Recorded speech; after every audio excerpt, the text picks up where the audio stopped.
25 साल की भावना पढ़ी लिखी थी, समझदार थी, लेकिन फिर भी वो खुश नहीं थी, क्योंकि जब वो 1 साल की थी उसकी माँ की मौत हो चुकी थी। पापा जगन्नाथ अपाहिज थे और सौतेली माँ कावेरी ने उसे घर की नौकरानी की तरह रखा हुआ था। अरे ओ बेशरम लड़की, खिड़की पर बैठी किसी देख रही है? नहीं नहीं माँ, मैं तो किसी को नहीं देख रही। तो इधर आजा और काम कर ले थोड़ा सा। सारे घर की सफाई पड़ी है, रसोई में भी 100 काम पड़े हैं। हाँ माँ, आ रही हूँ। काम चोर कहीं की, जब देखो यहाँ वहाँ ताकती रहती है, न जाने किसे दिखती है। भावना चुपचाप घर की सफाई करने लग जाती है। वो पोछा लगा रही थी, तभी उसकी सौतेली छोटी बहन पारुल बाहर से आती है। वाह, ये भावना तो पोछा लगा रही है, अभी सब गंदा कर देती हूँ। पारुल दोबारा बाहर जाती है और सड़क किनारे फैले कीचड़ में खड़ी होकर शूज गंदे कर लेती है। अब सही है, सारा कीचड़ लग गया शूज में। अब जाऊंगी अंदर, फिर मजा आएगा। पारुल गंदे शूज लेकर आती है और फर्श गंदा कर देती है। ये क्या पारुल, सारा फर्श गंदा कर दिया। तो मैं क्या करूं, तुम्हारा तो काम ही है पोछा लगाना। दोबारा लगा दो। अभी तो मैं सारा पोछा लगा कर हटी हूँ, तुम शूज बाहर ही उतार देती। दिखता नहीं है क्या? मम्मी देखो ना, कुछ ज्यादा ही जुबान चल रही है इस भावना की। तभी कावेरी आकर भावना का कान पकड़कर मोड़ देती है। आह माँ छोड़ो, दर्द हो रहा है। क्यों? तू जब ऐसे मेरी बेटी को बोलती है तो उसे नहीं दर्द होता क्या? अब कैसा लग रहा है बता? मैंने कुछ गलत थोड़ी ना कहा है, छोड़ो माँ। कावेरी उसका कान छोड़ देती है। पारुल हंसने लग जाती है। मैंने तो जानबूझकर गंदा किया था। कोई बात नहीं बेटा, तू कुछ भी कर सकती है, तेरा ही तो घर है। वही तो, इस बेवकूफ भावना को बार बार गलत फहमी हो जाती है कि ये घर इसका है, खाक है इसका। इसका अपाहिज बाप तो बेड पकड़कर पड़ा है और मेरे पल्ले बांध दिया इस सौतेली औलाद को।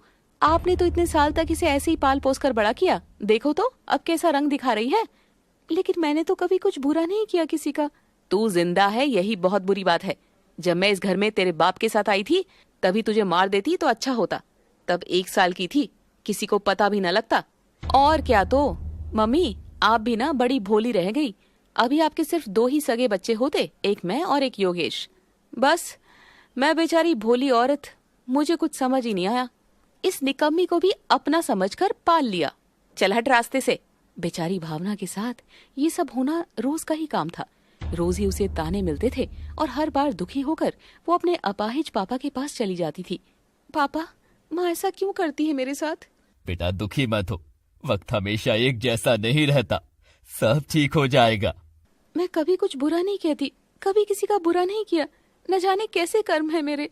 सब ठीक हो जाएगा बेटी, मैं भी इतना मजबूर हूँ, कुछ कर नहीं सकता तेरे लिए। क्या फायदा ऐसा बाप होने का। नहीं नहीं पापा, ऐसा मत कहिए। आप यहाँ मेरे सामने हैं, आपको देखकर ही मुझे हिम्मत मिलती है। आप बहुत अच्छे हैं पापा। खैर, अपने पापा से बात करके भावना का मन हल्का हो जाता था। शाम के वक्त योगेश घर आता है और बदतमीजी से भावना से बात करने लगता है। ओ भावना, चल जा, चाय बना कर ला मेरे लिए। बना रही हूँ, पर थोड़ा आराम से बोल ले।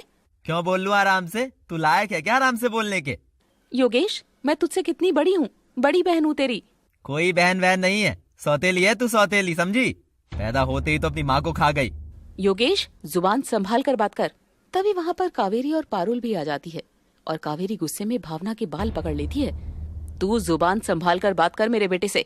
माँ, योगेश मुझसे कितना छोटा है और कैसे बात कर रहा है, आप इसे टोकती नहीं। हाँ तो उसकी मर्जी, वो जैसे मर्जी बात करे। तू होती कौन है उसके सामने बोलने वाली? माँ, आप योगेश और पारुल को बहुत गलत रास्ता दिखा रही हैं। बाद में ये आदतें इनको ही नुकसान पहुंचाएंगी। तभी कावेरी भावना को धक्का दे देती है और भावना नीचे गिर जाती है। तू मुझे मत सिखा कि मुझे अपने बच्चों को क्या शिक्षा देनी है। जाकर चाय बना सबके लिए। बना रही हूँ। बेचारी भावना मजबूर होकर चुपचाप फिर से काम पर लग जाती है। थोड़ी देर में वो कावेरी, योगेश और पारुल के लिए चाय बनाकर ले आती है। पारुल चाय की एक सिप लेते ही गरम चाय भावना के हाथ पर गिरा देती है। आह, ये क्या किया पारुल, पागल हो क्या? इतनी गंदी चाय बनाई है, बिल्कुल भी चीनी नहीं है इसमें। तू पागल है क्या? चाय बनानी नहीं आती क्या? लेकिन मैंने चीनी डाली है, मैंने टेस्ट भी की थी। हाँ, मुझे भी ठीक लग रही है। अच्छा। मैंने अभी कुछ मीठा खाया था, शायद उसकी वजह से फीकी लग रही होगी। सच में गलत कर रहे हो तुम सब मेरे साथ। हाँ हाँ, जा, फालतू का ड्रामा मत कर। ऐसे भी कोई आग नहीं लग गई तेरे गरम चाय से। अच्छा, तो फिर थोड़ी सी चाय खुद पर गिरा कर देख लो माँ, पता लग जाएगा। जुबान तो देखो इसकी कितनी चल रही है। भावना गुस्से में वहाँ से चली जाती है। कुछ दिन बाद कावेरी से मिलने उसकी एक फ्रेंड सुमन घर पर आती है। कैसी है कावेरी डार्लिंग, बहुत दिन हो गए, मैंने सोचा मिलने आ जाऊं। हाँ बहुत अच्छा किया सुमन, आजा बैठ जा। और भाई तू आई क्यों नहीं मेरे बेटे की शादी में? अरे क्या बताऊं मैं तुझे, घर की इतनी जिम्मेवारी है, 2 मेरे अपने बच्चों की, एक ये सौतेली बेटी भावना ने तंग करके रखा है। सारा दिन मेरा काम ही खत्म नहीं होता। अच्छा तू करती है क्या सारा काम? भावना कुछ नहीं करती क्या? ये महारानी कहाँ कुछ करती है, ऊपर से इसका अपाहिज बाप भी बेकार पड़ा है, उसका भी सारा दिन काम करना पड़ता है। मैं तो नौकरानी बनी बैठी हूँ। तभी भावना उन दोनों के लिए चाय नाश्ता लेकर आती है। लीजिए आंटी जी, ये सब भावना ने बनाया है?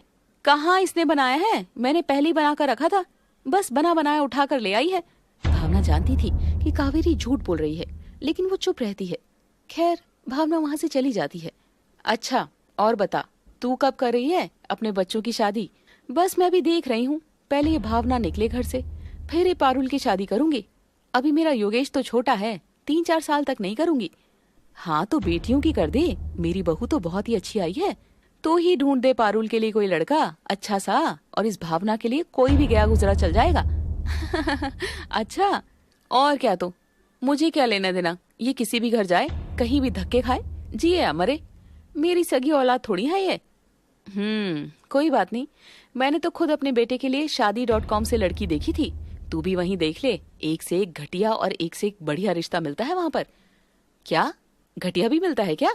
हाँ क्यों नहीं मिलता, जैसा चाहिए वैसा मिलता है, गोरा काला, अमीर गरीब, भिखारी राजा। वाह तूने तो बहुत अच्छा आइडिया दिया, फिर तो पहले इस भावना के लिए लड़का देखती हूँ, कोई फटीचर सा भिखमंगा पहले तो इसे घर से निकालती हूँ। सही है। हाँ और फिर अपनी बेटी पारुल के लिए देखूंगी कोई अमीर ज्यादा। हाँ हाँ देख ले, ना मिले तो मुझे बताना, गारंटी है मिल जाएगा। ठीक है तू कह रही है तो आज ही करती हूँ ये काम भी। सुमन के जाने के बाद कावेरी शादी.com पर भावना और पारुल की डिटेल्स डालकर आईडी बना लेती है। तो एक रात घर में सब सो रहे थे, रात के 1 बजे का टाइम था, तभी पारुल अपने बॉयफ्रेंड राहुल को फोन करती है। कॉल पर, राहुल मैं दरवाजा खोल रही हूँ, सब सो रहे हैं, चुपके से मेरे कमरे में आ जाना। हाँ ठीक है, मैं तो कब से घर के बाहर इंतजार कर रहा हूँ, ध्यान से खोलना, बिल्कुल शोर ना हो। हाँ ठीक है, मैं एक बार दोबारा सबको चेक कर लूं, कहीं कोई उठा तो नहीं हुआ। हाँ जल्दी करो, मुझे मैसेज पर बताना, जैसी गेट खुलेगा मैं अंदर आ जाऊंगा। ठीक है राहुल। पारुल एक एक करके सबके कमरे में चेक करती है और देखती है कि सब सो रहे थे। तभी वो मैसेज करके राहुल को घर में बुलाकर उसे अपने साथ अपने कमरे में ले जाती है। ओह baby, I miss you so much, कितना टाइम हो गया, मिले ही नहीं हैं हम। हाँ मुझे भी बहुत याद आ रही थी, तभी तुम्हें आज बुलाया है। तुमने अच्छे से देखा ना, कोई जागा तो नहीं हुआ? हाँ हाँ प्यार किया तो डरना क्या, कोई परेशानी वाली बात नहीं है। 1 मिनट रुको, मैं कमरे का गेट बंद कर दूं। पारुल जैसी गेट बंद करने आती है, सामने भावना आ जाती है और राहुल को भी देख लेती है। ये कौन है, रात के इस वक्त तुमने लड़के को बुलाया है? शिट, तू जाग कैसे गई, सो रही थी ना? हाँ लेकिन मुझे शोर आ रहा था, इसीलिए मैं चेक करने आई थी, अभी सबको बताती हूँ। तभी पारुल उसका हाथ पकड़कर उसे कमरे में अंदर खींच लेती है और उसके मुंह पर हाथ रख लेती है ताकि वो शोर ना मचाए। ये कैसे उठ गई पारुल अब? छोड़ो छोड़ो, चुप रह वरना यही मार दूंगी तुझे। राहुल कुछ करो ना तुम, छोड़ो मुझे, छोड़ो। शोर मत मचा। क्या करें अब? राहुल जल्दी से इसका मुंह बंद करके इसके कमरे में चले जाओ और मैं बाहर से इसके कमरे का गेट बंद कर दूंगी, फंसेगी फिर ये। नहीं नहीं। राहुल उसका मुंह बंद करके जबरदस्ती भावना को उसके कमरे में ले जाता है और बाहर से पारुल गेट बंद कर देती है। तुम ये क्या कर रहे हो, प्लीज चले जाओ। नो। मम्मी मम्मी, योगेश जल्दी उठो, जल्दी आओ इधर। अंदर से बार बार भावना गेट खोलने का कह रही थी। गेट खोलो पारुल, खोलो, ऐसा मत करो। मम्मी, योगेश। असल में पारुल चाह रही थी कि सभी भावना को गलत समझे, इसलिए उसने ये चाल चली थी। शोर सुनकर योगेश और कावेरी उठकर आते हैं। क्या हुआ बेटा, आधी रात को ऐसे क्यों चिल्ला रही है? देख लो खुद, पता लग जाएगा। हुआ क्या है? राहुल भावना के कमरे का दरवाजा खोल देती है और अंदर भावना के साथ राहुल खड़ा था। सभी उसे देखकर हैरान रह जाते हैं। अगले एपिसोड में हम देखेंगे कि आगे भावना के साथ क्या होने वाला था। क्या वो अपनी सच्चाई साबित कर पाएगी? देखते रहिए गरीब दूल्हा वर्सेस अमीर दूल्हा का अगला एपिसोड।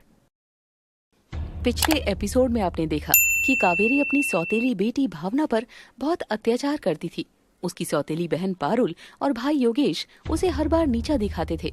वहीं उसके पापा जगन्नाथ अपाहिज होने के कारण उसके लिए कुछ भी नहीं कर सकते थे, जिससे भावना काफी दुखी थी और कावेरी भावना के लिए कोई गरीब लड़का ढूंढना चाह रही थी। वहीं पारुल ने राहुल को भावना के साथ फंसाकर झूठा इल्जाम भी लगा दिया था। अब आगे। हे राम, ये लड़का कौन है? मम्मी, आधी रात को भावना के कमरे में लड़का है, इसका क्या मतलब है? जानती है ना आप? नहीं माँ, नहीं। कलमुही, शर्म नहीं आई तुझे? तभी कावेरी गुस्से में भावना के बाल पकड़ लेती है और उसे लगातार थप्पड़े मारने लगती है। नहीं नहीं माँ, ये क्या कर रही हो? मैं इस लड़के को जानती तक नहीं हूँ। देखो तो, पकड़ी गई है तो झूठ बोल रही है। लेकिन पारुल, तुम्हें कैसे पता कि लड़का आया है? अरे मैंने तो कोई आवाज सुन ली थी। इसकी हिम्मत कैसे हुई घर में घुसने की? तभी योगेश गुस्से से राहुल का कॉलर पकड़ लेता है और उसे मारने ही वाला होता है, लेकिन पारुल योगेश को पीछे हटा लेती है। अरे इसकी क्या गलती है? इसे तो भावना ने बुलाया, तभी ये आया ना, इसे जाने दो। हाँ, मैंने कुछ नहीं किया, मुझे तो भावना ने ही बुलाया था। वहीं कावेरी बार बार भावना को मार रही थी। माँ मुझे छोड़ दो, मैंने कुछ नहीं किया, इस लड़के को तो पारुल ने बुलाया था। मुंह काला कर लिया अपना, ऊपर से मेरी बेटी का नाम ले रही है। तुझे शर्म नहीं आ रही है? और मारो माँ इसे, देखो तो कैसे मुझ पर इल्जाम लगा रही है। इतनी बदनामी करवा कर रख दी, वो तो शुक्र करो किसी को पता नहीं लगा। दिल तो करता है इसे यहीं पर जिंदा जमीन में गाड़ दूं। तभी घर में इतना शोर सुनकर जगन्नाथ परेशान हो गया था और वो उधर से बार बार चिल्ला रहा था। आखिर क्या हुआ है? क्या किया है भावना ने? क्यों मार रहे हो उसे? तभी भावना रोते हुए जगन्नाथ के पास आ जाती है और कावेरी वहां तक उसके पीछे आकर उसे मार रही थी। मैंने कुछ नहीं किया पापा, मैंने किसी को नहीं बुलाया, ये लड़का पारुल के साथ था। झूठ बोलती है, मेरी बेटी पर इल्जाम लगा रही है। ये सब आपकी वजह से हो रहा है। सौतेली बेटी सौंप दी मेरे गले में। लेकिन भावना ऐसा नहीं कर सकती, मेरी बेटी ऐसी नहीं है। अपनी आंखों से देख कर आई हूँ। आधी रात में ये लड़का इसके कमरे में इसकी पूजा करने आया था क्या? माँ, मेरी माँ की कसम खाकर कहती हूँ, ऐसा नहीं है पापा, आपकी कसम। छोड़ दो इसे, छोड़ दो, मत मारो। कावेरी बस भी करो। आखिर कावेरी उसे मारना बंद कर देती है, लेकिन अभी तक उसे खरी खोटी सुना रही थी। योगेश और पारुल भी वहीं थे। मम्मी, ये तो हमारा खानदान खत्म करके ही रहेगी। अब तू देख कैसे झट से इसको इस घर से निकालती हूँ, फटाफट शादी करती हूँ इसकी। ऐसे कैसे शादी कर दोगी? कोई लड़का भी तो मिलना चाहिए। जैसी ये है, इसे तो कोई कचरा उठाने वाला मिल गया तो भी कर दूंगी। जल्दी से लेकर जाए इसे यहाँ से। ऐसे मत बोलो माँ, मैं सच कह रही हूँ, मैं उस लड़के को जानती तक नहीं हूँ। अभी बुलाती हूँ उस लड़के को, जरा देखती हूँ क्या सफाई देता है। जा, जरा उसे बुला कर ले आ तो। योगेश वहाँ जाता है और देखता है कि राहुल वहाँ नहीं था, वो वहाँ से जा चुका था। योगेश वापस आता है। मम्मी, वो तो चला गया। खैर, उस लड़के को छोड़ो। मैंने उससे पूछा था तो उसने कहा कि भावना ने ही बुलाया है। सब झूठ बोल रहे हैं, सब पारुल और उसकी चाल है। कोई मेरा यकीन करो। लेकिन कोई भी भावना की बात पर यकीन नहीं करता। वहीं मन ही मन अब जगन्नाथ को भी लगने लगा था कि शायद भावना ही गलत है। चलो यहाँ से, दोनों बाप बेटी को पड़े रहने दो। अब तो ये मेरे मन से पूरी तरह से उतर गई है। नालायक कहीं की, बेशरम लड़की। चलो मम्मी। वो तीनों वहाँ से चले जाते हैं। भावना, क्या तूने सच में किसी लड़के को बुलाया था? नहीं पापा, सच में मैंने नहीं बुलाया। तो वो लड़का तेरे कमरे में कैसे आया? भावना अपने पापा को सारी बात बताती है और जगन्नाथ उसकी बात पर यकीन भी कर लेता है। मैं जानता हूँ बेटा, ये सब तेरे दुश्मन से कम नहीं है। मुझे तो खुद पर शर्म आती है, मैं कुछ भी नहीं कर पा रहा। आपकी कोई गलती नहीं है पापा, मैं कहती ही हूँ, मेरी किस्मत में ही खोट है। चिंता मत कर बेटा, भगवान सब देख रहा है। तेरे साथ सब अच्छा होगा, तू देख लेना। मेरी बात याद रखना तू। देखो ना पापा, कितना अच्छा हो रहा है, कितनी पिटाई की है मेरी, कैसे कैसे इल्जाम लगाए हैं मुझ पर। रो मत बेटी, रो मत। तभी भावना अपने पापा को गले से लगाती है और खूब रोती है। खैर, अब तो जो होना था वो हो चुका। वहीं कावेरी पूरा दिन फोन पर शादी.com में लड़का ढूंढती रहती थी। न जाने कब इसके लिए नालायक लड़का दिखेगा, मिलेगा भी या नहीं। ओहो मम्मी, मिल जाएगा, शादी.com पर तो लड़कों का ढेर लगा हुआ है। लेकिन इसके लायक लड़का नहीं है ना, कोई फटीचर सा गरीब सा दिखे तो ही। अच्छे लड़के तो बहुत है। माँ, इसके लिए अच्छे लड़के का क्या करना है? कोई बात नहीं, कोशिश जारी है, बस 2-4 दिन में मिल ही जाएगा। वहीं बेचारी भावना पर अब और भी ज्यादा अत्याचार होने लगा था। हर वक्त वो एक दासी की तरह सबके काम करती रहती थी। कुछ दिन बाद, ए भावना, जाकर मेरे जूते साफ कर। मैं क्यों जूते साफ करूं? तुम्हारे जूते हैं, तुम खुद साफ करो। ज्यादा जुबान चलाई तो उठाकर घर से बाहर फेंक दूंगा। क्यों फेंक दोगे? ये घर मेरा है, मेरे पापा का है। तभी योगेश उसे जोर से लात मार देता है और भावना रोने लग जाती है। ऐसे ही रोजाना उस पर अत्याचार होता था। कुछ दिन बाद पारुल अपने बॉयफ्रेंड राहुल से मिलने जाती है। कितना मजा आया था ना राहुल उस दिन, शक्ल देखी थी भावना की। हाँ, बहुत मजा आया था, बेचारी की खूब पिटाई हुई। हाँ हाँ, यही तो मैं चाहती थी। अच्छा हुआ बच गया मैं, वरना मेरी भी पिटाई हो जाती। अरे नहीं नहीं, मैं तुम्हारी पिटाई थोड़ी ना होने देती, तभी मैंने तुम्हें भगा दिया था। अच्छा साथ निभाया तुमने मेरा। और क्या, तो मैं ऐसी थोड़ी ना तुम्हारी गर्लफ्रेंड बनी हूँ, साथ तो देना ही है। तो अब मैं ये साथ लंबा लेकर जाना चाहता हूँ। मैं कुछ समझी नहीं। मैं सोच रहा हूँ अब हम शादी कर लेते हैं। मैं मेरे घर पर बात कर लेता हूँ, तुम भी कर लो। ये बात सुनकर पारुल बहुत गुस्सा हो जाती है। क्या बकवास कर रहे हो, पागल हो गए हो क्या? क्या? ऐसे क्यों बात कर रही हो? मजाक कर रही हो क्या? मेरी शक्ल देखकर तुम्हें लग रहा है कि मैं मजाक कर रही हूँ? मैं तुमसे शादी थोड़ी ना करूंगी। क्या? अगर शादी नहीं करनी तो हम रिलेशनशिप में क्यों हैं?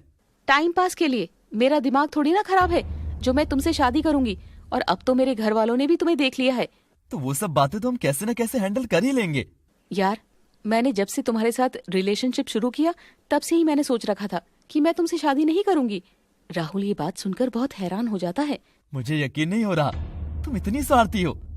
अपने फायदे के लिए पहले तुमने मुझे फंसाया और मुझे कह रही हो कि तुम शादी नहीं करना चाहती।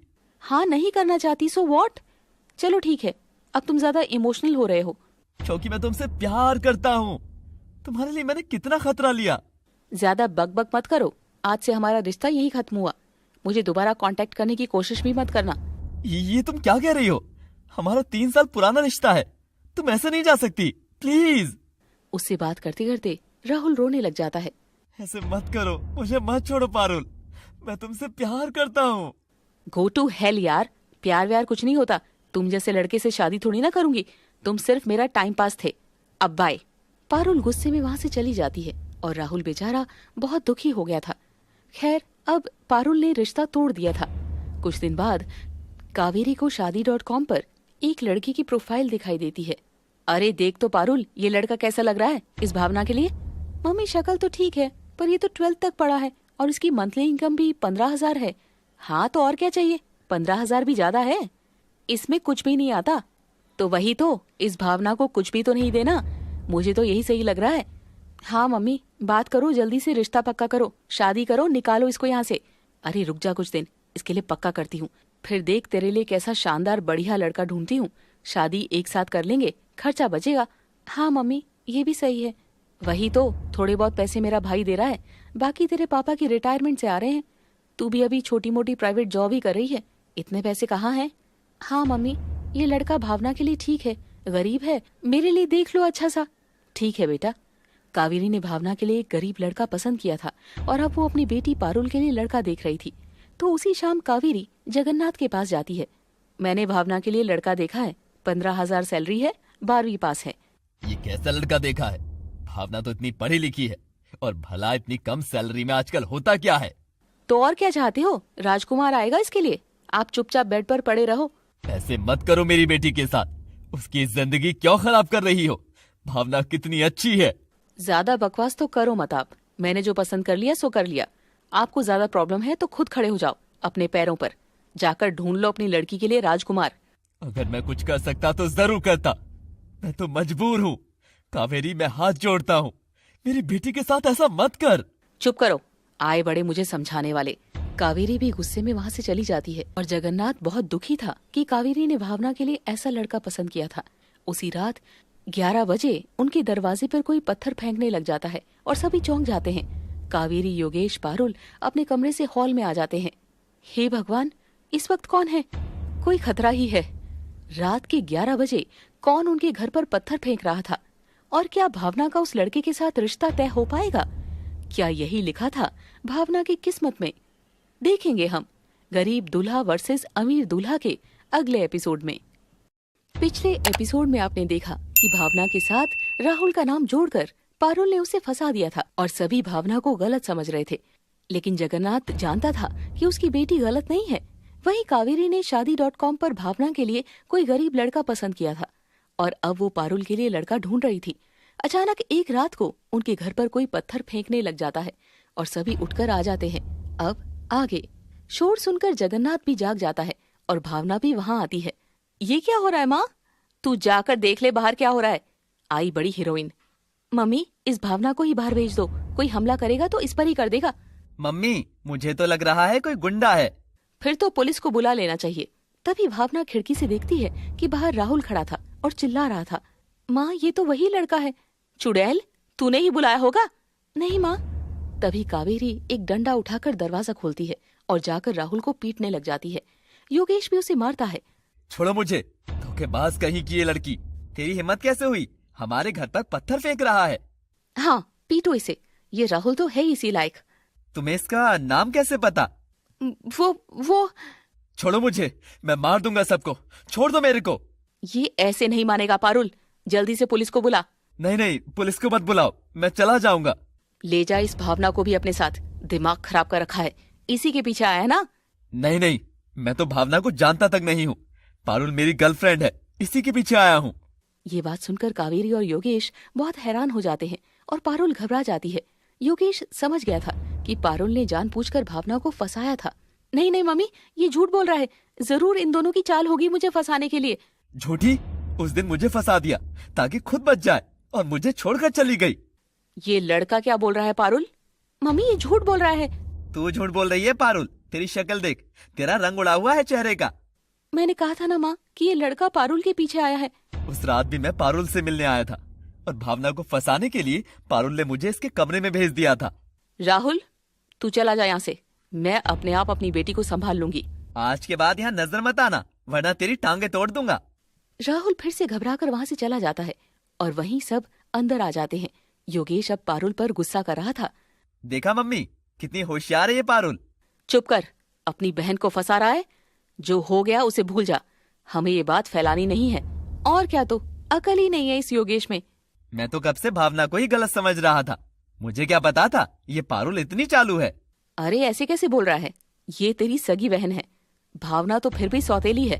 बात सगी या सौतेली की नहीं है मम्मी, बात सही और गलत की है। मैं तो कितनी बार कह रही थी, लेकिन मेरा कोई यकीन ही नहीं कर रहा था। मुझे माफ कर दो भावना, मुझसे गलती हो गई, जो मैं तुम्हें इतने टाइम से गलत समझता आया। योगेश का ये व्यवहार देखकर भावना भावुक हो जाती है। सच में माँ और पारुल ने मुझे भड़का दिया था। अब मैं समझ गया हूँ कि भावना बिल्कुल सही है। हाँ योगेश, मैं बहुत खुश हूँ कि कम से कम तुम्हें तो मुझ पर यकीन हुआ। मेरा भाई तो मेरे साथ है। तभी योगेश भी भावना को गले से लगा लेता है। भाई बहन का प्यार देखकर पारुल और कावेरी चिढ़ जाती है। ये कैसी सौतेली बहन है? ये क्या कर रहा है योगेश? भूल गया, ये हमारी दुश्मन है। आप चुप रहिए मम्मी, बचपन से आपने मुझे इसके खिलाफ भड़काया है, लेकिन आज मैंने असलियत देख ली है। मम्मी, ये योगेश को क्या हो गया है? कुछ नहीं हुआ है, पागल हो गया है। तू चल पारुल। मम्मी, आप इसे सिर पर चढ़ा रही हैं, देखना एक दिन आपको पछतावा होगा। खैर रात का वक्त था और सभी सोने चले जाते हैं। अब योगेश और भावना के बीच रिश्ता अच्छा हो गया था। अगले दिन भावना अपने पापा के पास जाकर सारी बात बताती है। पापा, मैं बहुत खुश हूँ, कम से कम अब योगेश तो मेरे साथ अच्छा व्यवहार कर रहा है। मैंने कहा था ना बेटा, भगवान सब देख रहा है, धीरे धीरे सब अच्छा होगा। मुझे मेरा भाई मिल गया, इससे बड़ी खुशी की बात क्या होगी? हाँ बेटा। कुछ दिनों बाद कावेरी को पारुल के लिए भी एक अमीर घर का लड़का पसंद आ जाता है और कावेरी अपने पति के पास जाती है और बाकी तीनों बच्चे भी वहीं थे। अब देखो, मैंने दोनों लड़कियों के लिए लड़का देख लिया है और मैंने फैसला कर लिया है, इनकी शादी एक ही दिन होगी। लेकिन कुछ बताओ तो, कौन लड़के हैं, कैसे हैं, या सीधे शादी ही कर दोगी? बता तो रही हूँ, एक लड़का तो भावना के लिए पहले ही देख रखा था। जतिन नाम है उसका, 15,000 सैलरी है, 12वीं तक पढ़ा है, खेती करता है। मैंने तुमसे कहा था ना, उस लड़के के साथ भावना का रिश्ता मत करो। आप चुप रहिए, जहाँ मैं कहूँगी वहीं होगा। लेकिन मम्मी, ये तो बहुत गरीब लड़का है, भावना कैसे खुश रहेगी वहाँ? तुझसे बात की है क्या? तू सबसे छोटा है, चुप रह। मम्मी, मेरे लिए कौन सा लड़का देखा है? तेरे लिए तो बिजनेसमैन देखा है, लाखों में कमाई है उसकी, बहुत बड़ा घर है, संदीप नाम है। अरे वाह। ये भेदभाव करना अच्छी बात नहीं है कावेरी, भगवान सब देख रहा है। हाँ तो आप चुप रहिए ना, भगवान को देखने दो, आए बड़े। मम्मी, आप गलत कर रही हो भावना के साथ, भावना के लिए भी अच्छा लड़का देखना था ना। तू जा अपना काम कर, आया ही क्यों यहाँ बीच में, ज्यादा लीडर बनने। योगेश भी गुस्से में वहाँ से चला जाता है। वहीं भावना अपने लिए कुछ भी नहीं बोलती है। 2 दिन बाद कावेरी घर पर जतिन और उसकी माँ जया को बुलाती है। वो दोनों भावना को देखने आए थे। उनके लिए चाय बिस्किट रखे जाते हैं। बहन जी, आपने हमें घर तो बुला लिया, लेकिन हमें तो थोड़ी शर्म आ रही है। हम इतने गरीब हैं और आपके घर से कैसे रिश्ता जोड़ सकते हैं? अरे नहीं नहीं, आप तो इतने अच्छे लोग हैं और मेरी भावना को तो आप जैसे अच्छे लोग ही चाहिए। पैसों का तो क्या है, आना जाना लगा रहता है। आप तो बड़ी महान हैं, बहुत ऊंची सोच की है। मुझे तो हैरानी है कि आप हमसे रिश्ता करना चाहती हैं, अपनी बेटी का। हाँ, क्योंकि मैं चाहती हूँ कि मेरी भावना को अच्छा इंसान मिले, अच्छी सास मिले, इसीलिए मैंने आपका परिवार चुना। थोड़ी देर में भावना भी वहाँ आ जाती है। वहीं जतिन और जया को भावना बहुत पसंद आती है। आपकी बेटी भावना को मेरा बेटा जतिन पसंद तो है ना? एक बार इससे बात तो कर लीजिए। नहीं नहीं, मेरी बेटी तो गाय है, इसने तो मुझे पहले ही बोल दिया था, जहाँ मैं चाहूंगी शादी वहीं कर लेगी। बस थोड़ा शर्मा रही है, इसीलिए चुप है। अच्छा, फिर ठीक है। यहीं जतिन और भावना का रिश्ता पक्का हो जाता है। जतिन अपनी माँ के साथ वहां से चला जाता है और कावेरी अपने असली रूप में आ जाती है। कैसा लगा मेरा ड्रामा? आप तो बहुत अच्छी एक्ट्रेस हैं। एक सच्ची प्यारी माँ होने का खूब ड्रामा किया आपने। हाँ, वो तो है ही, क्या करूं, टैलेंट ही बहुत है मुझ में। हाँ mummy, you are the great mom. कुछ दिनों बाद कावेरी पारुल का रिश्ता पक्का करने के लिए संदीप और उसकी माँ शमा को भी घर पर बुलाती है और उनके सामने ढेर तरह के पकवान रखे जाते हैं। कावेरी जी, आपने तो हमारे लिए ढेर पकवान बनाए हैं। हाँ हाँ बिल्कुल, आखिर आप मेरी बेटी की होने वाली सास है भाई। अरे अभी कहाँ, अभी रुको जरा, संदीप मिल तो ले पारुल से, पसंद आएगी तभी करेंगे, वरना तो हम नहीं करेंगे। कैसी बातें करती है जी, मेरी पारुल तो बहुत अच्छी लड़की है, बिल्कुल पसंद आएगी संदीप को। आप देखना तो सही, अब आप अपनी बेटी की तारीफ तो बंद करो, वो तो हम बताएंगे अच्छी है या नहीं। दरअसल शमा बोलने में काफी तेज थी और कावेरी उसके सामने चुप होकर रह गई थी। थोड़ी देर में पारुल तैयार होकर आती है और संदीप उसे देखकर खुश हो जाता है। अच्छा, तो ये है आपकी बेटी, दिखने में तो ठीक है। क्यों संदीप, तुझे कैसी लगी? हाँ मम्मी, मुझे भी पसंद है। मैं जरा इससे बात करना चाहता हूँ। कुछ देर तक संदीप और पारुल बात करते हैं और दोनों एक दूसरे को पसंद थे। संदीप बेटा, तुम्हें पसंद तो है ना पारुल? हाँ, मुझे कोई एतराज नहीं है। चलो भाई, बधाई हो, दोनों को पसंद है, रिश्ता पक्का समझो। चलो कावेरी जी, अब ढंग की मिठाई मंगवा लेना अच्छी दुकान से, मुंह तो मीठा करो। जी जी, अभी मंगवाती हूँ, योगेश से बोलती हूँ। इस तरह से संदीप और पारुल का भी रिश्ता पक्का हो जाता है और 2 महीने बाद एक ही दिन पर उन दोनों की शादी रखी जाती है। एक तरफ संदीप बारात लेकर आता है जिसमें बहुत सारे बाराती थे और संदीप रथ पर दूल्हा बनकर बैठा था। उसने काफी महंगी और सुंदर शेरवानी पहनी हुई थी। दूसरी तरफ जतिन की बारात में सिर्फ 8-10 लोग थे और जतिन भी काफी सिंपल कपड़ों में घोड़ी पर बैठकर आया था। वहीं मेहमानों के बीच काफी चर्चा चल रही थी। देखो तो, पारुल की बारात तो ऐसे आई है जैसे राजकुमार की बारात हो, दूल्हा कितना सजा हुआ है। वही तो, और इस भावना की बारात कितनी गरीबी से भरी हुई लग रही है। भाई फर्क है, एक बेटी सगी है और दूसरी सौतेली, तो बारात में तो फर्क होना ही था। हाँ, बारात देखकर ही पता चल रहा है कि दोनों लड़कियों का भविष्य कैसा होगा। पारुल तो राज करेगी और बेचारी भावना तो वैसी रह जाएगी जैसे अभी रह रही थी, काम वाली बनकर। खैर, अपने को क्या लेना, मजे मारो शादी में, खाओ पियो नाचो। दोनों की शादी हो जाती है और दोनों अपने ससुराल पहुंच जाती है। एक तरफ पारुल के ससुराल वाला घर काफी बड़ा था, दूसरी तरफ भावना का ससुराल वाला घर बहुत छोटा सा था। भावना भी काफी हैरान थी कि इतने छोटे कच्चे घर में वो कैसे रहेगी। तो क्या भावना अपनी शादीशुदा जिंदगी को खुशी खुशी आगे बढ़ा पाएगी या वो यहाँ भी घुट घुट कर रह जाएगी? देखते हैं आगे पारुल और भावना की जिंदगी उन्हें किस मोड़ पर ले जाती है। बने रहिए हमारे साथ गरीब दूल्हा वर्सेस अमीर दूल्हा के अगले एपिसोड तक। पिछले एपिसोड में आपने देखा कि पारुल का झूठ पकड़ा गया था और राहुल की सच्चाई सबके सामने आ गई थी, लेकिन कावेरी ने बात को दबा दिया। वहीं योगेश अब भावना को इज्जत देने लगा था। वहीं कावेरी ने दोनों लड़कियों की शादी एक ही दिन रख दी थी। भावना का दूल्हा गरीब था जबकि पारुल का दूल्हा काफी अमीर था। अब दोनों की शादीशुदा जिंदगी कैसे चलने वाली है, आइए देखते हैं आगे। तो भावना का अपने ससुराल में स्वागत होता है। जया के अलावा वहाँ सिर्फ 4 ही मेहमान थे। भावना बेटा, स्वागत है, आज से ये घर तुम्हारा है, अपने शुभ कदमों से अंदर आओ। जी माँ जी। माँ, अच्छे से हम दोनों की नजर उतार दो, कोई भी बुरी नजर ना लगे। हाँ, चिंता मत कर बेटा, देखना भावना आ गई है ना, अब सब कुछ अच्छा हो जाएगा। अपनी सास और पति का ये व्यवहार देखकर भावना को खुशी हो रही थी। हे भगवान, मेरे सास और पति मुझे देखकर कितना खुश हैं। बस इनका ये प्यार सच्चा हो और ऐसा ही बना रहे। दूसरी तरफ पारुल का उसके ससुराल में गृह प्रवेश हो रहा था, जहाँ तरह तरह की सजावट की हुई थी और मेहमानों से घर भरा हुआ था और 4 ढोल वाले खड़े थे। अरे भाई, बहू आ गई है घर में, चलो बजाओ ढोल, नाचो सब। मम्मी हमें अंदर तो आने दो, बाद में नाच लेना। नहीं नहीं, मैं तो कब से इंतजार कर रही थी। मेरे बेटे की शादी हुई है और अभी तो मौका मिला है नाचने का। संदीप जी, मम्मी जी को बोलो ना कि अंदर तो आने दे, मैं बहुत थक गई हूँ। तुम थोड़ा सा इंतजार करो, देखो कितनी खुश हो रही है मम्मी। आधे घंटे तक ढोल बजता रहता है और शमा अपने रिश्तेदारों के साथ नाचती रहती है और पारुल को गुस्सा आने लग जाता है। संदीप जी, मुझे बहुत गुस्सा आ रहा है, कब से खड़ी हूँ, पता है लहंगे में खड़ा होना कितना मुश्किल है। मम्मी मम्मी बस भी करो, कब से खड़े खड़े थक गए हैं हम। शमा ढोल बंद करवा देती है और नाचना बंद कर देती है और गुस्से में अपने बेटे बहू के पास जाती है। मैं देख रही हूँ ये पारुल तुझे भड़का रही है, अभी तो घर में आई भी नहीं है। नहीं तो मम्मी जी, मैंने नहीं कहा। मैं तो कोई रिवाज नहीं करने वाली अब, ऐसी अंदर आ जाओ दोनों। ओहो मम्मी, आप तो गुस्सा हो गई, ऐसे नहीं करते। मम्मी जी, मैंने कुछ भी नहीं कहा, मुझे तो बस। झूठ मत बोल, तूने क्या सोचा मैं सिर्फ नाच रही हूँ? अरे मैं देख रही थी तिरछी आंखें कर करके कैसे तू मेरे बेटे को भड़का रही थी। तो शमा सबके सामने अपनी बहू को डांट देती है, जिससे पारुल को बहुत गुस्सा आता है। खैर अभी तो वो चुप थी। मम्मी अब बस भी करो, चलो जो भी रिवाज करने हैं करो, मैं बहुत थक गया हूँ। हाँ कर रही हूँ। खैर पारुल का जैसे तैसे गृह प्रवेश हो ही जाता है। कुछ दिन बाद ससुराल में भी भावना घर का सारा कामकाज करती थी, लेकिन मायके से कम बोझ था क्योंकि भावना की सास जया उसका पूरा साथ देती थी। माँ जी, अब मैं इस घर में आ गई हूँ, आपको मेरे साथ काम करने की क्या जरूरत है, मैं सब कर लूंगी।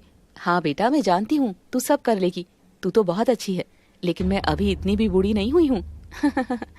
नहीं नहीं माँ जी, मैं ये नहीं कह रही थी, मैं चाहती हूँ कि आप बस आराम करें और सारी टेंशन छोड़ दें। नहीं, तू मेरी बेटी जैसी है, ऐसे कैसे तुझ पर सारा काम डाल दूं? हम दोनों मिलकर ही रहेंगे। तूने भी कौन सा मायके में आराम किया है। आप बहुत अच्छी हैं माँ जी, आपको देखकर ऐसा लग रहा है कि मुझे मेरी माँ मिल गई है। मैं जानती हूँ बेटा कि कावेरी तुम्हारी सौतेली माँ है और तुम्हारे साथ अच्छा व्यवहार नहीं करती थी। ये बात सुनकर भावना भावुक हो जाती है, लेकिन कावेरी के खिलाफ कुछ नहीं बोलती।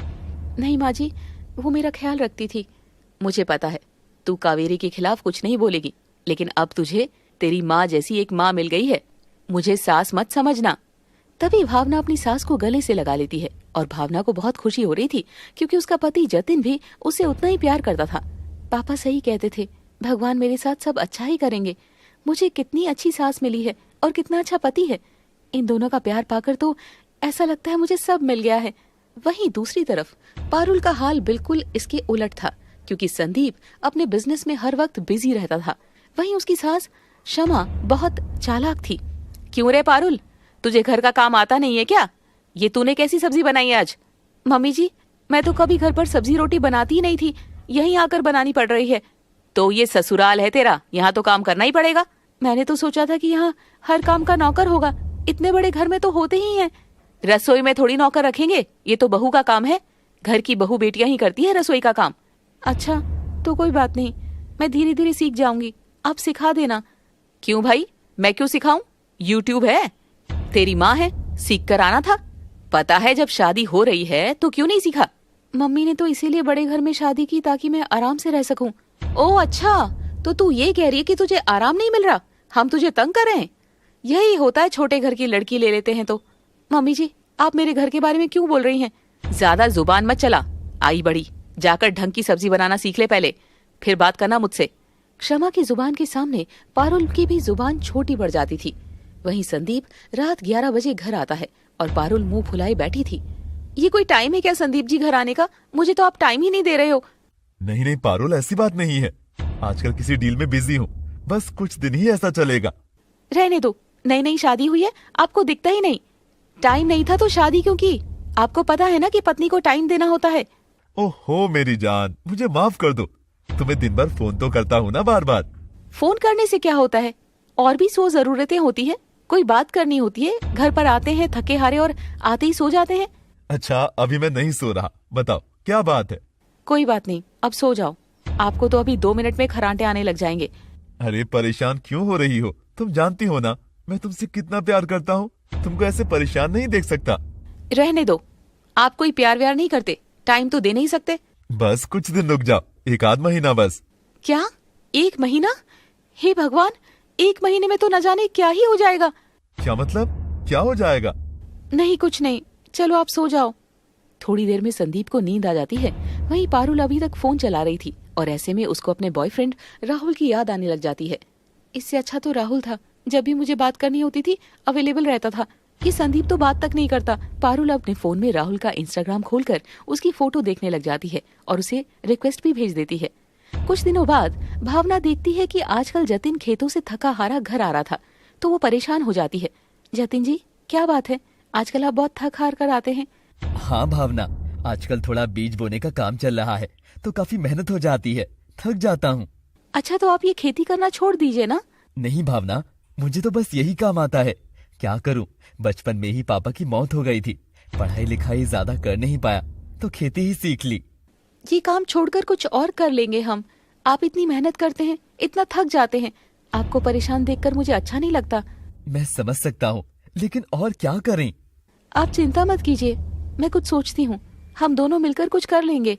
हाँ, क्यों नहीं, तुम तो पढ़ी लिखी भी हो, मुझे तुम पर पूरा भरोसा है। मैं हर जगह तुम्हारा साथ दूंगा। ठीक है। भावना इस बारे में काफी सोचती है और कुछ ही दिनों बाद उसे एक आइडिया आता है और वो इसके बारे में अपनी सास और पति से बात करती है। मम्मी जी, जतिन जी, मैं सोच रही थी कि क्यों ना हम घर से मिठाई का काम शुरू कर लें।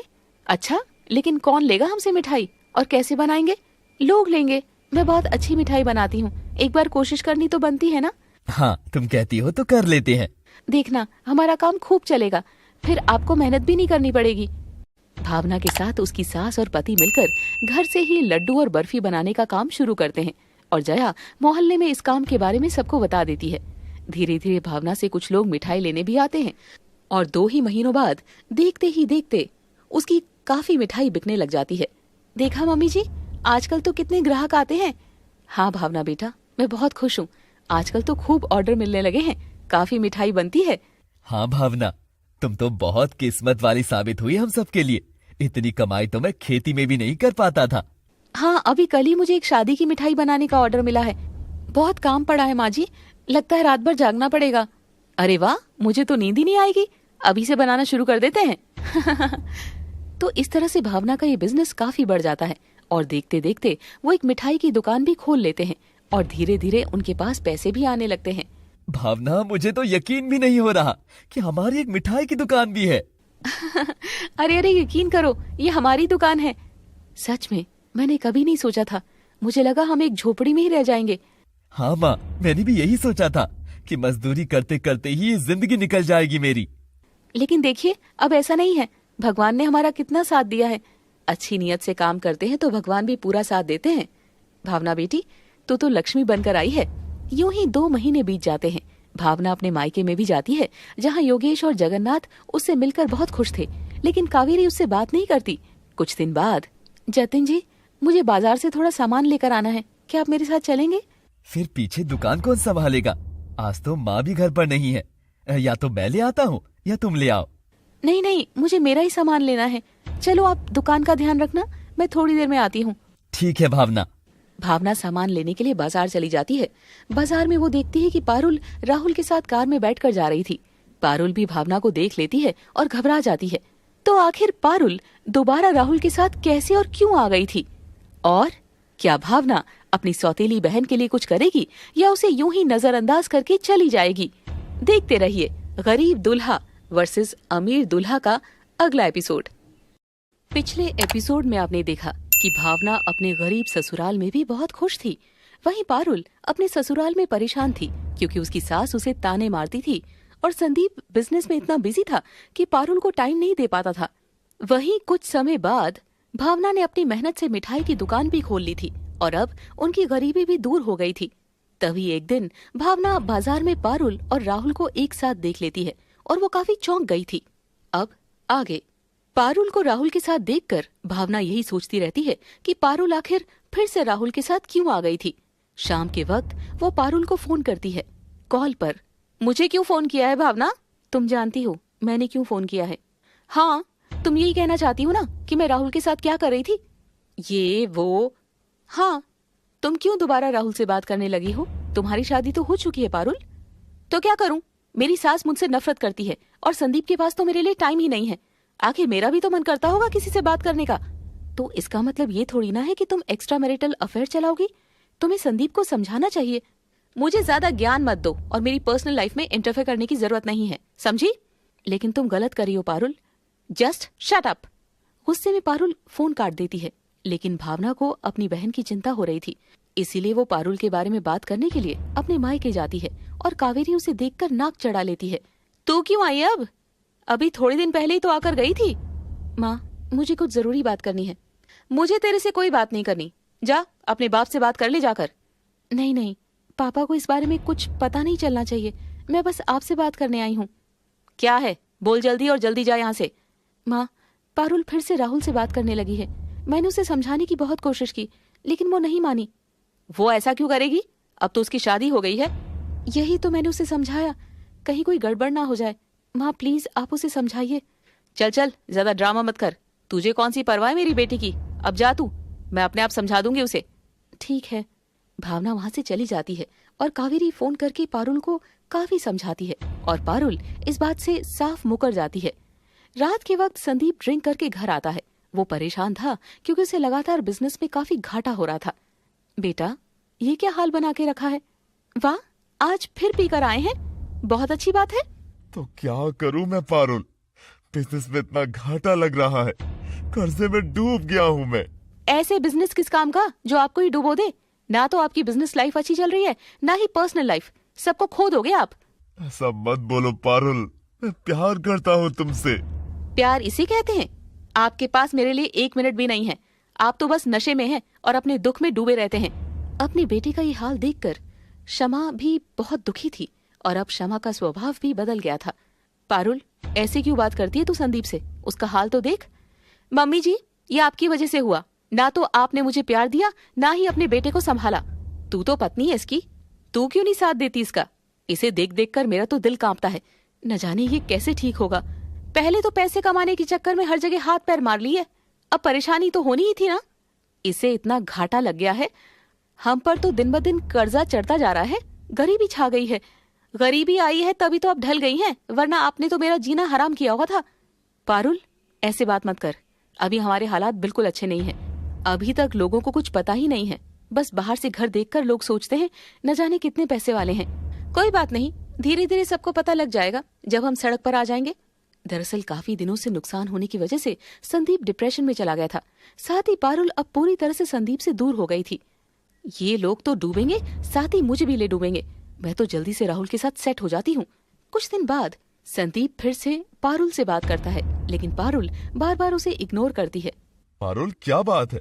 तुम हर वक्त फोन पर ही लगी रहती हो या घर से बाहर होती हो? थोड़ा टाइम मुझे भी दे दो। क्यों? जब मैं आपसे कहती थी टाइम दे दो, तब क्यों नहीं दिया? पारुल, इस कंडीशन में मुझे तुम्हारी जरूरत है। मेरा हाल तो देखो, इतना नुकसान हो रहा है। कम से कम तुम तो मुझे सपोर्ट करो, मुझे तुम्हारी जरूरत है। पर मुझे आपकी जरूरत नहीं है। आपने मेरी वैल्यू नहीं की और मुझे आपकी वैल्यू नहीं है। ऐसे मत करो पारुल, प्लीज। तुम मेरी पत्नी हो, तो मुझे नहीं संभालोगी तो कौन संभालेगा? अपनी माँ से कह दो, अब तो वो भी ढल गई है। बेटे का दुख दिख रहा है, बहू नहीं दिखी उन्हें। पारुल भी अब 7वें आसमान पर चढ़ी हुई थी, क्योंकि राहुल ने उसे झूठे ख्वाब दिखा दिए थे। कुछ दिनों बाद संदीप परेशान होकर भावना से मिलने उसकी दुकान पर पहुंच जाता है, जहां पर भावना के साथ जतिन भी था। संदीप जी, आप यहाँ? आप काफी परेशाान लग रहे हैं। आइए बैठिए। क्या बात है संदीप? न जाने पारुल को क्या हो गया है। एक तो मुझे बिजनेस में इतना लॉस हो गया है, मुझ पर इतना कर्ज चढ़ गया है, और पारुल है कि मुझसे बात तक नहीं करती। आप चिंता मत कीजिए, मैं समझाऊंगी पारुल को। लेकिन आप भी काफी ड्रिंक करते हैं, थोड़ा आपको भी सुधार करना चाहिए। हाँ संदीप, हर वक्त नशे में रहने से समस्या का समाधान तो नहीं हो जाएगा ना, बल्कि नुकसान ज्यादा ही होगा। हाँ, मैं जानता हूँ। मैंने अब खुद में सुधार कर लिया है। मैं उतनी ड्रिंक नहीं करता हूँ, लेकिन न जाने क्यों पारुल मुझसे दूर हो गई है। मुझे बहुत चिंता होती है। आप इतना परेशान मत होइए संदीप जी, मैं समझाऊंगी उसे। बस मैं इसी बारे में बात करने आया था, क्योंकि मैं रिश्ता खत्म नहीं करना चाहता। चिंता मत करो, हम पारुल जी से बात करेंगे। संदीप बात करके वहां से चला जाता है। भावना जानती थी कि पारुल ये सब क्यों कर रही है, लेकिन वो सच्चाई सबको नहीं बता सकती थी। भावना, तुम पारुल से बात करो, समझाओ उसे वो ऐसा क्यों कर रही है। संदीप को उसकी जरूरत है। हाँ, मैं बात करूंगी। न जाने क्यों ऐसे चक्कर में पड़ गई है वो। क्या मतलब? कैसे चक्कर में? भावना अपने पति पर पूरा भरोसा करती थी, इसीलिए उसने राहुल वाली सारी बात जतिन को बता दी थी। ये तो बहुत गलत बात है। शादी के बाद ये सब करना धोखा है ये तो। हाँ मैं जानती हूँ। मैं दोबारा पारुल से बात करने उसके घर जाऊंगी, मैं उसे समझाऊंगी। हाँ आज ही जाना, शाम होने वाली है, अभी चली जाओ। भावना जाने का सोच ही रही थी कि तभी उसके पास संदीप का फोन आता है और वो बहुत घबराया हुआ था। भावना जी, वो पारुल। क्या बात है संदीप जी, आप बहुत घबराए हुए लग रहे हैं। भावना जी, पारुल का फोन नहीं लग रहा है और वो घर पर भी नहीं आई है। न जाने क्या हो गया है, सुबह से गई हुई है। क्या? ऐसे कैसे हो सकता है? क्या आपको पता है कि वो कहाँ गई है? प्लीज कुछ करिए। आप चिंता मत कीजिए, मैं कुछ करती हूँ। भावना ये बात जतिन को बताती है। दोनों परेशान हो गए थे। हमें जल्दी से जाना होगा, शायद मैं जानती हूँ वो कहाँ गई होगी। जतिन आप मेरे साथ चलो। हाँ चलो, मैं दुकान बंद कर देता हूँ। जतिन जल्दी से दुकान बंद कर देता है और बाइक पर भावना के साथ चला जाता है। भावना उसे रास्ता बता रही थी। भावना हम कहाँ जा रहे हैं? क्या तुम्हें पता है कि पारुल कहाँ पर है? नहीं, मुझे पक्का पता तो नहीं है, लेकिन कुछ टाइम पहले मैंने एक जगह पर पारुल को राहुल के साथ कार में जाते हुए देखा था। मैं उस कार को पहचानती हूँ। अच्छा, लेकिन हम कार को कहाँ ढूंढेंगे? वो कार एक बंद गली में जा रही थी, शायद उसी गली में राहुल रहता हो। एक बार जाकर तो देखें। जतिन और भावना जल्दी से वहां पहुंच जाते हैं और खुशकिस्मती से उस बंद गली में एक घर के बाहर भावना को वही कार दिख जाती है। देखो जतिन, ये वही कार है। उस दिन पारुल इसी कार में राहुल के साथ थी। लगता है यही घर है। तो चलो अंदर। ऐसे अंदर नहीं जा सकते, न जाने अंदर क्या है। कोई दुर्घटना ना हो जाए, हमें पुलिस को बुलाना चाहिए। ठीक है, मैं बुलाता हूँ। जतिन कॉल करके जल्दी से पुलिस को वहाँ बुला लेता है और कुछ ही देर में 4 पुलिस वाले वहाँ आ जाते हैं और डोर बेल बजाते हैं, पर राहुल दरवाजा नहीं खोलता। ये दरवाजा क्यों नहीं खोल रहा? लगता है दरवाजा तोड़ना पड़ेगा। पुलिस वाले धक्का देकर राहुल के घर का दरवाजा तोड़ देते हैं और अंदर एक कमरे में देखते हैं कि पारुल वहाँ कुर्सी पर बेहोशी की हालत में रस्सी से बंधी हुई थी और राहुल सारा सामान पैक करके वहाँ से निकलने की तैयारी में था। Oh no! हैंड्स अप, खेल खत्म, अरेस्ट करो इसे। राहुल खिड़की से कूदकर भागने की कोशिश करता है, पर उसे पकड़ लिया जाता है। भावना, ये सब तेरी वजह से हुआ है, छोड़ूंगा नहीं मैं तुझे। पहले जेल की हवा तो खा ले। भावना जल्दी से अपनी बहन की रस्सियां खोलती है और उसके मुंह पर थोड़ा पानी छिड़क कर उसे होश में लाती है। वहीं पुलिस राहुल को गिरफ्तार करके ले गई थी। पारुल होश में आते ही रोने लग जाती है और भावना को गले से लगा लेती है। राहुल मुझे किडनैप करके लेकर जाने वाला था। हम जानते हैं, पर सब ठीक हो गया है, रो मत पारुल। मुझे माफ कर दो भावना, तुम सही कहती थी, मैंने बहुत बड़ी गलती कर दी। हाँ, शुक्र है कि तुम बच गई। तुम्हें अपनी गलती का एहसास हो गया, लेकिन तुमने बहुत बड़ी कीमत चुकाई है। कुछ भी हो सकता था। हाँ, वो तो शुक्र है कि भावना को अंदाजा था कि तुम यहाँ हो, वरना न जाने राहुल तुम्हें कहाँ ले जाता। हाँ जीजा जी, मेरी बेवकूफी की वजह से ही ये सब कुछ हुआ है। मैंने अपने पति को भी धोखा दिया और राहुल ने भी मेरे साथ ये सब किया। शादी के बाद पति के साथ ये सब करना गलत होता है पारुल। अंधी थी मैं, अब संदीप को पता लगेगा तो क्या होगा। चिंता मत करो, हमने संदीप जी को कुछ भी नहीं बताया और ना ही कभी बताएंगे। लेकिन तुम वादा करो, आज के बाद तुम ऐसी हरकत कभी नहीं करोगी। संदीप भी बहुत परेशान है, उसे तुम्हारी जरूरत है पारुल। वो हमारे आगे गिड़गिड़ा रहा था क्योंकि वो तुम्हें खोना नहीं चाहता। संदीप जी बहुत अच्छे हैं, बस उन्हें बिजनेस में लॉस हो गया। वो मुझे इतना कहते थे कि उन्हें मेरी जरूरत है, लेकिन मैंने एक ना सुनी क्योंकि मैं तो राहुल में बिजी थी। यही तो तुमने बेवकूफी कर दी। अब तुम कसम खाओ कि तुम आज के बाद ऐसी कोई हरकत नहीं करोगी, कभी अपने पति को धोखा नहीं दोगी।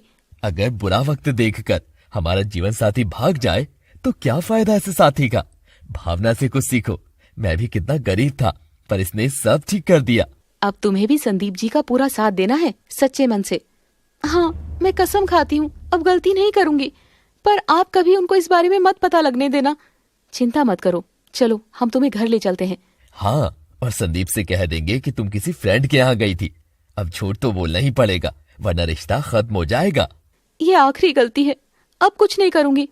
मुझे बहुत अच्छे से समझ में आ गई है, मेरी जिंदगी आप दोनों की वजह से ही बची है। Thank you.